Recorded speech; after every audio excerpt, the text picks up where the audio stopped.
Over the last 6 weeks, I've been preaching about Dr. Bob Schutt's 7 deadly wounds. These are spiritual wounds that all of us have as a result of being children of Adam and Eve, that if not properly healed, they can cause serious damage to our lives and those around us.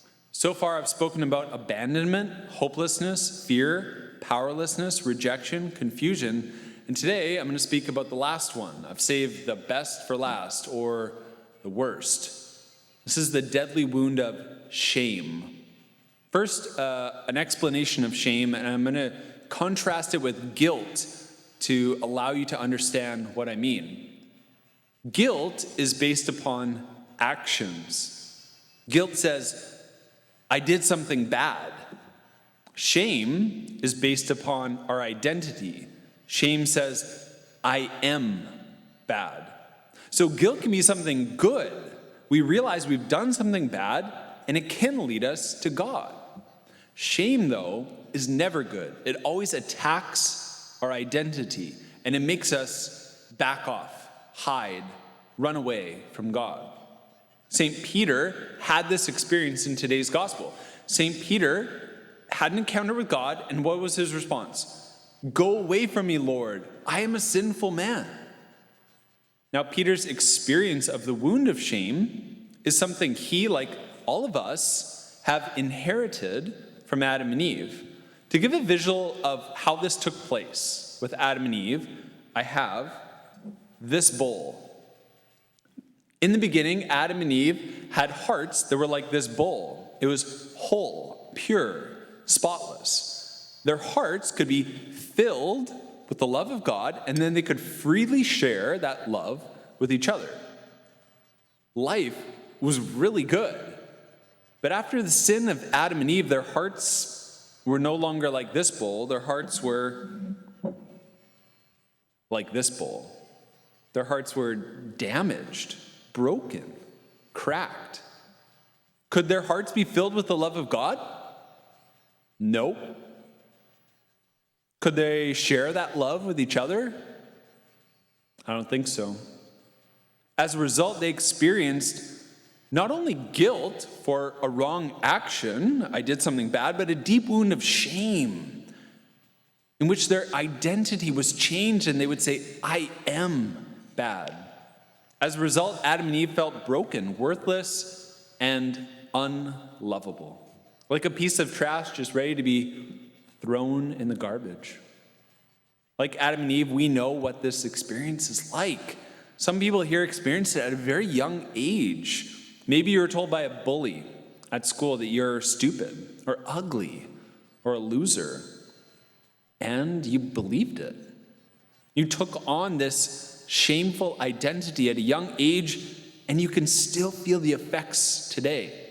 Maybe some girls out there, if someone says, oh, you look pretty today, you might immediately want to reject that because you have this shameful identity of ugliness. Or guys, you're complimented upon your smarts. And immediately you just want to reject that and saying, no, I'm stupid. Other people here have experienced the wound of shame later in life. Could be relationally through an abusive relationship, financially through the loss of a job in which you say, I am a failure, or personally through sin like Peter in today's gospel. Hey, I know several people who have felt the call to the priesthood, but what is their response when they feel that call? Go away from me, Lord. I'm a sinful man. We all know what these experiences are like, and whatever it's been, the truth is we're all broken in one way or another. Some much more than others, but we all have our unique stories that have done damage to our lives. And the truth is, our lives no longer fit together in a whole unified way. Now, the common response to the wound of shame due to original sin is to, when we see the broken pieces, we hide. This was the story of Adam and Eve. They hid from God's sight. And this can be our story as well. Because the wound of shame sends a message to our hearts, you're broken, you're worthless, you're unlovable. We can hide that brokenness from God, just hoping it won't be discovered. But we know this response of hiding doesn't bring healing to the wound of shame, it just makes things worse.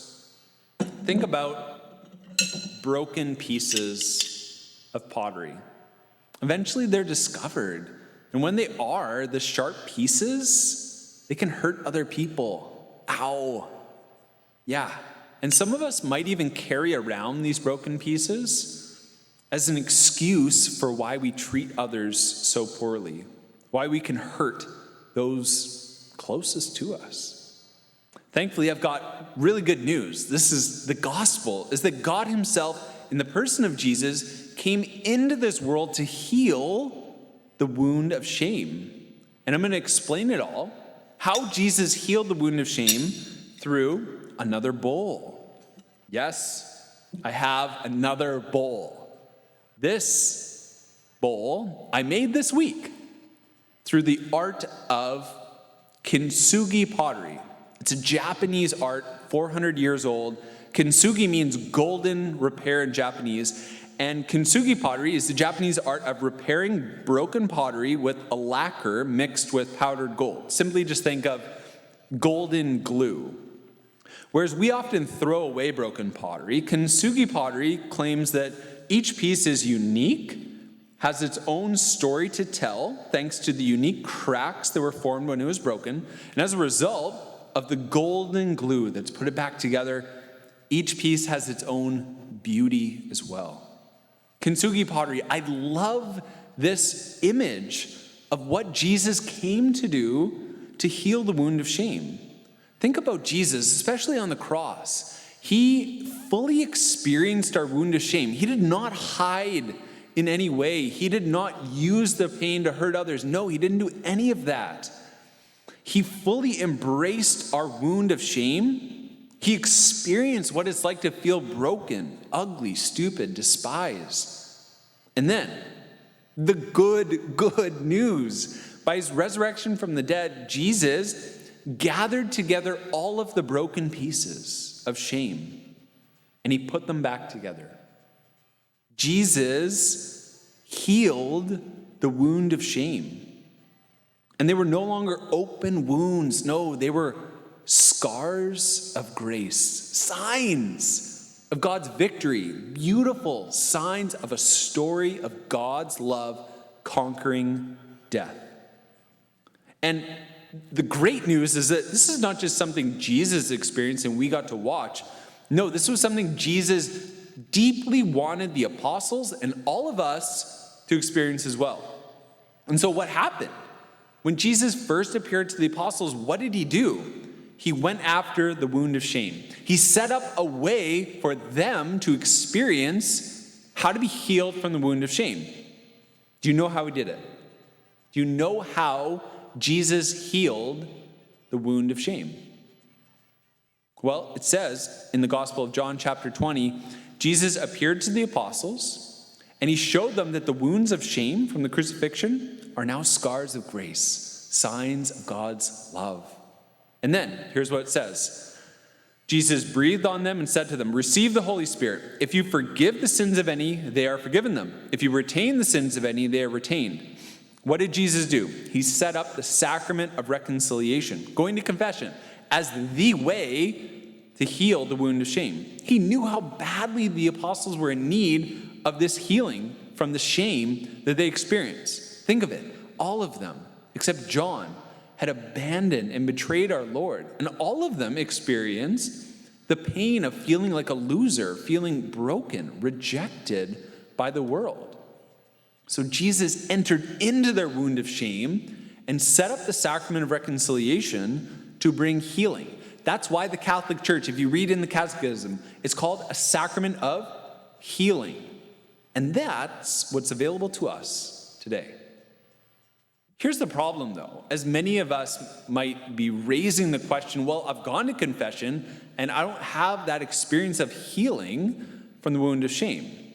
Here's the thing, is that if we go to the confessional to only get rid of our guilt, we focus on just actions. I did something bad.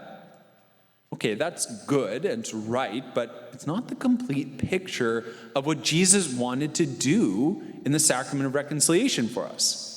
In order for the sacrament of reconciliation to really be a sacrament of healing, we should also confess our wounds of shame. We should confess the things that have attacked our identity, the experiences throughout our lives in which we have felt worthless, stupid, ugly, despised, unloved, and have taken these in to damage the identity that we have. These are real things to bring to confession. Okay, let's get practical. A really easy way to do this. Simply take some time in prayer and write down experiences of your life in which you felt the wound of shame come up. As I said, what are the times in your life you felt worthless, stupid, ugly, despised, unloved? Those are things to write down, those experiences. And then when you go to confession, bring those to the sacrament. It's like you're bringing all of the broken pieces of your life, one at a time, and you get to bring them to Jesus. And if you really do this, if you really give your heart to this process, you'll begin to experience that confession is not just a time to get rid of guilt. No, it's an experience of healing from the wound of shame. Just like this bowl of Kintsugi pottery, we're going to start to experience that confession. It's something beautiful. See, confession, you're still going to remember your events of the past, but they're no longer going to be open wounds of shame that you want to hide or use to hurt others. No, they're going to be scars of grace that have a great story to tell. This was St. Peter's exact experience in today's gospel. The only reason we have this gospel account is because Peter and the other apostles told Luke exactly what happened. They were unabashedly proclaiming the experience that they had prior to Christ and the new experience as a result of encountering him. And so for Peter, it was no longer a wound of shame, but it was a great story, a scar of grace that proclaimed how God has broken into his life and brought so much healing and transformation. And this was St. Paul's experience too. Today's second reading, perfect example. St. Paul reminds us of his shameful past. He says, I persecuted the church, and I'm unfit to be called an apostle. Yet. Here's what St. Paul says. By the grace of God, I am what I am. That's exactly it. The wounds of shame from St. Paul's past became scars of grace with a great story to tell of God's love. And as you know, this is my experience too. Trust me, if I haven't healed from the wounds of shame from my past, I would not be a priest. But now that I have healed from the wounds of shame in my past, I'm able to share the great story of how my past experiences are scars of grace now that proclaim the beauty of how God's love has entered into my life and brought healing and transformation. And this can be your experience as well. Jesus wants this to be your experience as well. My brothers and sisters, whereas our society says when you experience shame, just hide it, move on, or what we can often do is use it as an excuse with the broken pieces of our lives to hurt others. Today, the good news is that there's another way, a third way. Jesus wants us to find real healing from the wounds of shame through the sacrament of reconciliation. Because the truth is, only Jesus can heal the wounds of shame.